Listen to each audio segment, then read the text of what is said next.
Yo, this is Ken. So, eto na naman tayo. Tayo ay magmomotor dito sa Okayama. Anong gagawin natin, kamo? Mag-ikot-ikot lang tayo. Ngayong araw ay 16 degrees Celsius ang hangin. At ganun din naman nasa weather forecast ngayon, 16 degrees Celsius. So, tignan natin. Tetest ko ang bagong setup kung rinig nyo ba ako dito sa bagong setup sa motor. Yo, para sa mga mahilig magmotor dyan, kamusta kayo dyan?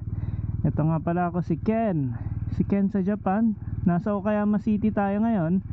Mumotor-motor tayo. Itong Okayama City, probinsya dito sa may Okayama, sa gitna ng Hiroshima at Osaka.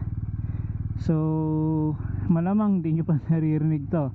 Kahit siguro sabihin natin yung Kurashiki, yung pinakasikat dito na city, dahil sa kanilang ganda ng kanilang mga old tawag dito, historical places. Hindi naman old, mga historical places. Sikat na sikat yan dito sa Okayama. So kung pupunta kayo dito, punta kayo sa Bikanchiku Kurashiki City. Malapit lang yan sa may Kurashiki Station. So yun lang. So gusto ko lang i-share sa inyo kung paano magmotor dito sa Japan. Dito, unang mapapansin nyo agad ay onti ang kamote.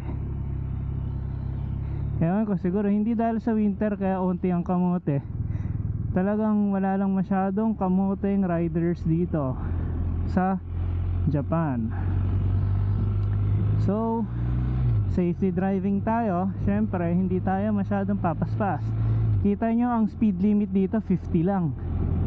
Masyadong mababa ang speed limit dito sa Japan. Pero wala namang problema yun sa mga tao, 'di ba?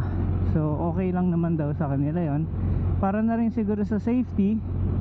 Nakasulat dito sa dana to 60 doon sa may dashboard ko, pero 50 lang dito sa sahig, 'di ba? So ang susundan natin ay yung nasa sahig, hindi yung nasa dashboard.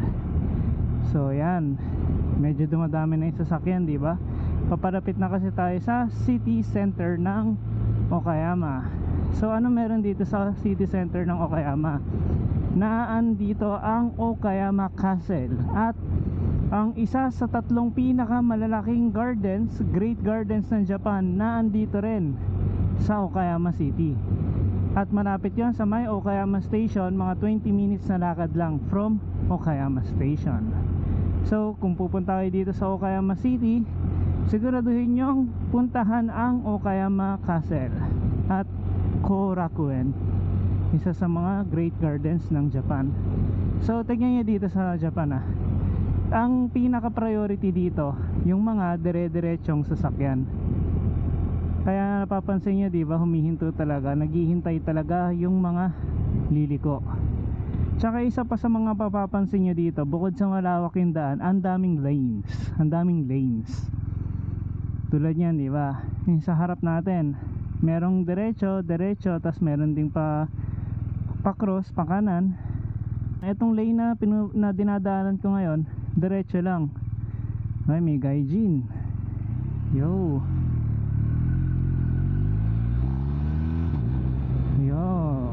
wag tayo masyadong magmamabilis, kaliwa tayo. So yan, dire-diretso lang dito, diba? Tapos bago ka mabulaga ng lanes, kasi makagugulat ka dito kapag yung lane mo nakasulat kaliwa lang, hindi ka pwedeng dumiretso. Pag dumiretso ka dyan, either bangga ka dun sa kabilang kanto or mahuhuli ka. Kung swerte ka, walang huli, yun lang naman. Pero ito, tingnan sa taas nakasulat na, diba? Kitang kita na naman yan sa taas na saan papunta ang lane. So kaliwa tayo kasi mamaya kakaliwa tayo. Ang advantage nito, kapag ganito yung mga lanes, madali kapag kabisado mo na, kasi yung talagang madali mag-navigate, papunta-punta saan, dyan, dito. Hindi na masyado traffic kasi yung mga sasakyan alam na nila kung saan pupunta. Ang disadvantage naman nito, yung mga hindi pa sanay sa lanes ng sasakyan. Tulad nito, kunwari gusto ko lang magmabagal, so sa kaliwa ako, magugulat ka na lang, ito yung lane mo, hindi pala pwedeng dumiretso, gusto mo dumiretso, nasa kaliwang lane ka, tapos ang daming sasakyan sa kanan, hindi ka makapasok. So mangyayari dyan, kaliwa ka na lang, huwag mo na ipilit. Pero kung gusto mo talaga ipilit, pwede naman kasi tuldok-tuldok pa naman, no? Puti pa yung lines, di ba? Hindi pa yellow. Basta hindi ka umabot na sa yellow lanes, okay pa yan, pwede ka pa mag-change lane. At maganda rito sa Japan, mababait yung mga driver. Talagang pagbibigyan ka. So huwag ka matakot mag-change lane. Dahan-dahan lang, pagbibigyan ka rin yan, mag-signal ka lang. Okay?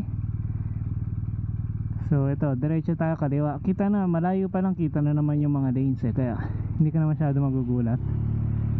Buksan natin yung helmet at ang init ng 16 degrees kapag maaraw. Yan o, diba? Kaliwa tayo. Ngayon may stoplight dito, pero nakasulat dito na pwede kang kumaliwa kahit red light. Nakasulat yan o. Tapos pag may tatawid, check mo muna, kasi dito sa Japan kailangan mo huminto kapag ka liliko. Pag may tumawid, kailangan pala huminto. Hindi pag liliko hihinto. Kailangan mong huminto sa mga tatawid na tao. Pag hindi mo ginawa yun, pag swerte ka, huli ka. Pag malas ka, bangga ka. Bangga mo yung tatawid, kasi alam din ng mga tumatawid yung priority nila eh. So mas maganda, wag ka na lang pasaway. Pag may tumatawid, checkin mo talaga muna kung may tatawid ba o wala bago ka lumiko. Okay?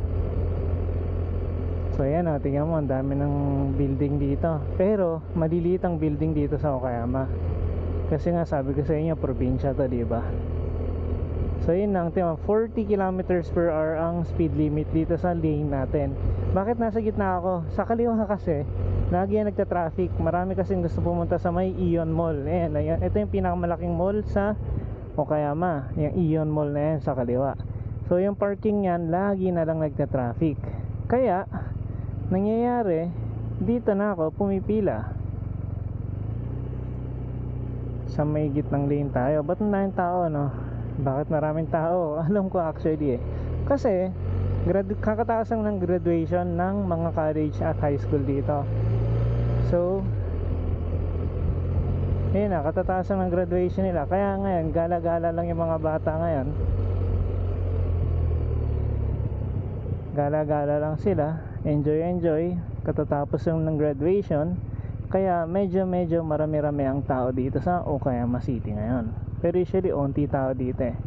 May mga foreigner na nga, nakakatawa kasi nakakita na tayo ng foreigner. Hindi na tayo sarado tulad ng panahon ng corona. So okay na, diba? So yun ang isa sa mga gusto ko dito na nangyayari ngayon.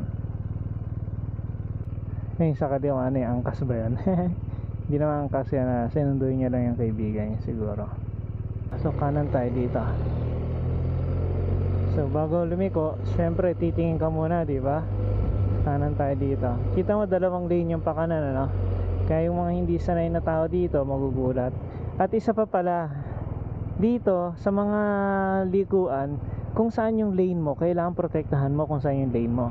Hindi ka pwedeng galing ka sa kaliwa, biglang pagliko mo na kanan ka na. Kaya dapat lagi mo yung ano yan, checkin kung saan yung lane mo. Tsaka may linya naman siya eh, makikita mo naman, diba? Kaya hindi mo na kailangang mga pa kung saan ang lane mo. Ang problema kasi sa atin, pag nagdodrive ako, nakakatakot. Kasi di ba pag kami crossing, tas sabihin natin lahat kaliwa lang, nagpapasukan sa lanes eh, nakakatakot eh, nakakagulat.